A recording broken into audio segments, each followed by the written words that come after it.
So hi guys, welcome back to this channel. I'm happy that you're here once again with me. Thanks for the subscription, thanks for the likes, for the comments. Yeah, and I have a good news today. You see this kitchen?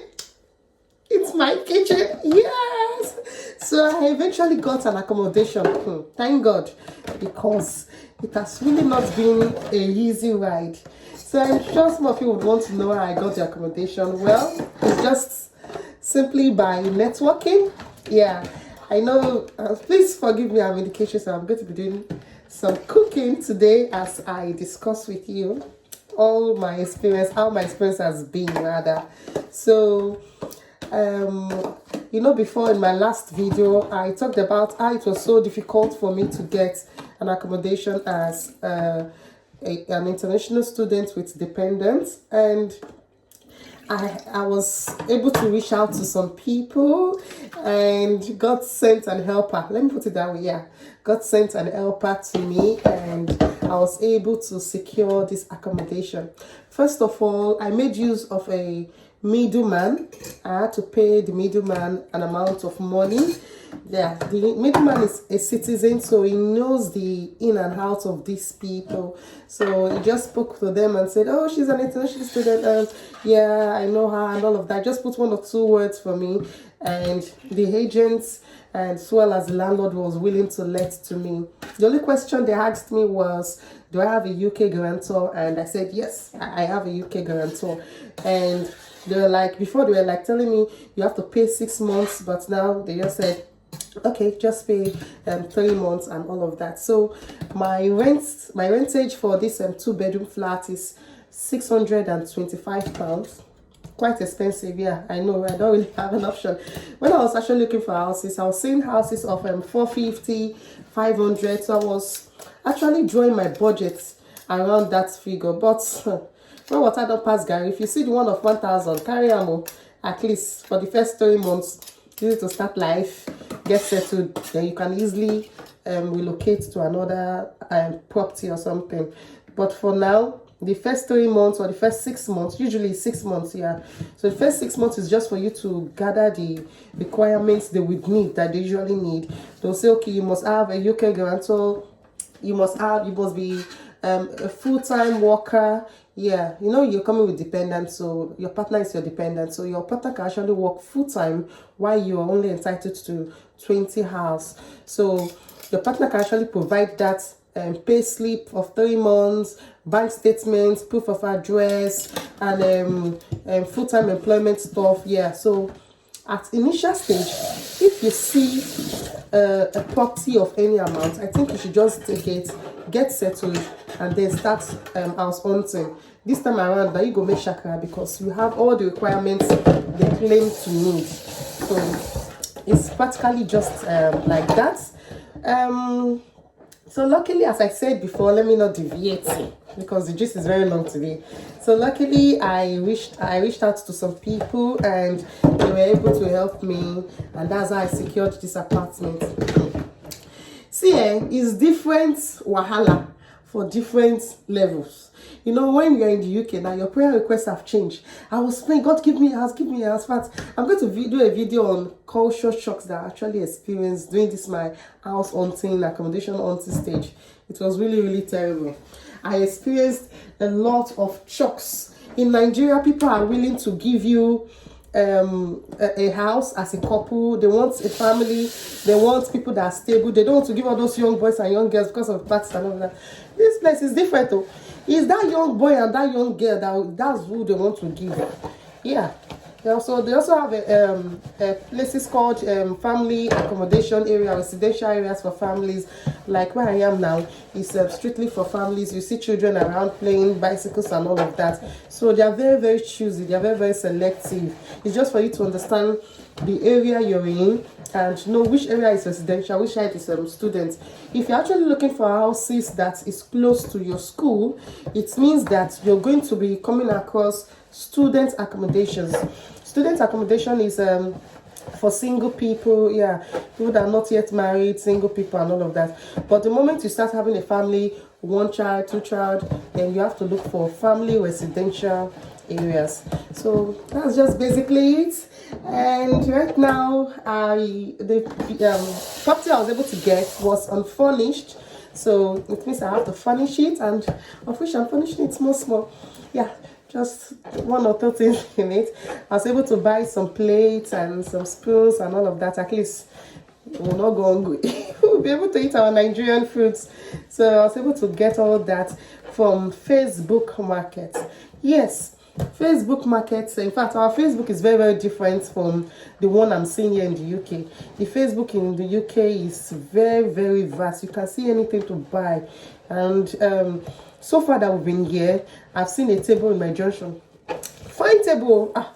Fine table, I carried it too, and I saw a mattress too. Fine one, and I carried it too. So I think it's been so good, so far so good, and I've enjoyed the whole ride. Special thanks to those of you that actually was concerned about that. At least Airbnb wahala would reduce now, and yeah, and all that. So I also have prayers for those families, international students that are actually still looking for accommodation. I just pray God comes true for them. Of course He would, yeah. But the most important thing is this: make sure you mix up with your community of students. Don't be in your shell. UK, when you're in Nigeria, say, I don't want anybody's wahala and all of that, because really, the people that can help you in Nigeria, they are just like 5% of your crowd that can actually do help you. But it's not like that in the UK. I think you should socialize, network, yeah. Go to people, ask them. If you say Nigerian on the way, hey, hello, and all of that. If you say black man, yeah. So I was very vocal about my struggles with accommodation, and I had a lot of offers. So the second offer on accommodation, I have 2 houses that I was actually on their consideration list. Like there's a property called Lime Property. I was surprised. They just sent me an email and said, would you like to rent our 2-bedroom apartment located at this area? I said yes, I will rent. Then they said okay, that they're going to send me a link. I'll create a profile on their portal and I'll start the process. I said nice. So they sent me the link. I registered, and then the portal was a step-to-step something. I'm due to move into that accommodation on Monday, this Monday, like this. For me, like this, I already have a house, so I am not moving in there. So although they are not true with the referencing and all of that, I sent them my international passport, my BRP. I sent them, I told those ones that I'm working. I told them that I was working, I was on paid leave, thinking those ones will come true, but luckily this one came true faster. I didn't have to tell them in this house that I'm working. I just told them I'm an international student, and it all worked through because I used a middleman. So I think that's why it became less stressful for me. But for that other one, that's the Lime Property, I told them I was working. I sent them my payslip from Nigeria, my bank account, my international passport, BRP, which is your right to rent, and so many other details. So they started verifying it. For each step they verify, they will tick it and say, oh, this stage has been passed and all of that, so you can move on over to the next stage. I paid a holding fee of £160, which is equivalent to 1 week's rent. Yeah, I paid a holding fee. But this one here, I did not pay any holding fee. The only thing I paid was that was the amount that I gave to the middleman, and that's all. Yeah, I didn't pay holding fee for this. So, but for that one, they said I should pay a holding fee of £160. That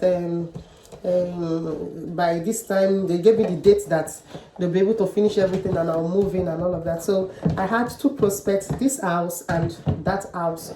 So I'm just looking at, if that one goes through on Monday, if they tell me okay on Monday you can move in, I'll just give it to one of my other family independent students.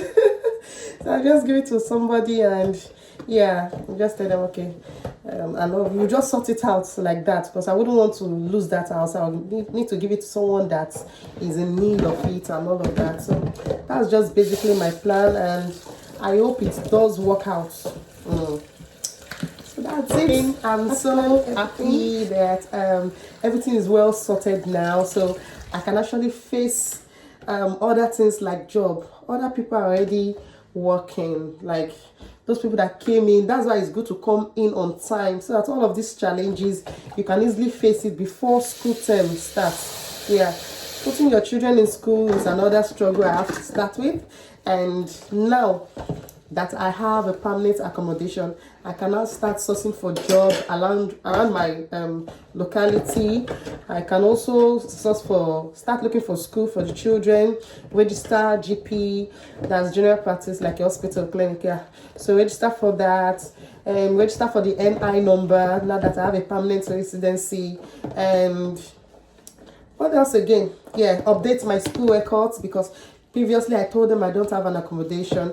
So I'll update my school records, telling them this is the situation of things right now. And lastly, I will call my mother and tell her I am settled now, so that woman will stop praying. She has been fasting and praying since, so they can get a house. So thank you so much for watching. I'm so glad. If you have any questions, any comments, please just drop it. I'm willing to answer. I'm willing to reply. So now, tips to actually get a prospect in accommodation. Go to those agents' websites. Yeah, like Land Property. Call them on the number registered on their website and say, hello, this is my name. They will ask you some questions and say, please, I want to be informed when an apartment is available. You tell them the type of apartment you want, if it's a 2-bed, if it's a 3-bed, or if it's just a bed or a flat, yeah, that a 1-bedroom flat, like just a bedroom, parlor, kitchen, and the toilet and bathroom. So you just tell them what you want. As time goes on, always call and give them a reminder call. They will send you a mail, they'll call you and tell you, oh, there's a building available and these are the requirements that the landlord is asking for. Will you be able to fulfill these requirements and all of that? So go and register. The people I registered with was Lane and Simpson Property, Line Property, Ultralet, yeah, Lovell Agency. I forgot to tell you earlier. The people that gave me this house is Lovell Agency. Lovell Agency. Yeah. So, sadly, they don't have an accommodation for family right now, but you could always call them. You see the phone number and the email and tell them that, oh, this is who I am and this is what I can provide. Please let me know when there's accommodation available, and then sign up for their alerts. Immediately new properties are available, they'll send you an email, of which you just apply immediately, because right now it's like the fastest finger and all of that. People are changing house seriously this period. So that's just basically all you need to do to narrow down, to have large prospects before you be able to narrow it down to the ones you really want.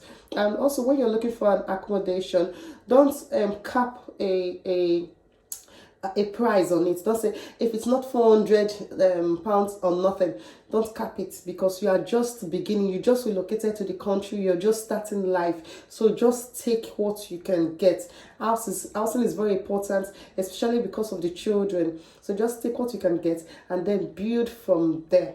Okay, so that's just basically it. There is a standard for housing. So if you're looking for an house in the UK, like you're a family of 3, father, mother, and a child, they're willing to rent you a one bed flat. Yeah. So if you're a couple, just you and your wife, or you and your dependents. Yeah. So a one room shared apartment. Like shared apartment is like different people coming together, paying the same amounts of money for the same house. So everybody just take like one room each in the house. So sometimes you share toilets, sometimes it is ensuite. Ensuite means your toilet is inside your room, and maybe you just share only kitchen and all of that. So for a family of 3, yeah, so you can get something like that. For a family of 4 like mine, is 2-bed, your daddy and mommy's room, and then the children's room. And that's if they are of the same sex, if they are the same gender. My children are 2 boys, so they can share one room. If they were a boy and a girl, it means they have to get 3-bedroom flats, because I think there's a policy guiding against two children of different gender staying in the same room and all of that. And then if you're a family of 5, 3-bed, family of 6, 4-bed. So that's just how it basically works. So when you're applying for housing, make sure you're applying for the right kind of house, because if you're now a family of 5 applying for a 1-bedroom flat, nobody will answer you. You just be wondering, you are sending emails, you are calling, and nobody is replying you because you are applying for the wrong house. So applying for the right kind of house for your family is also very, very important.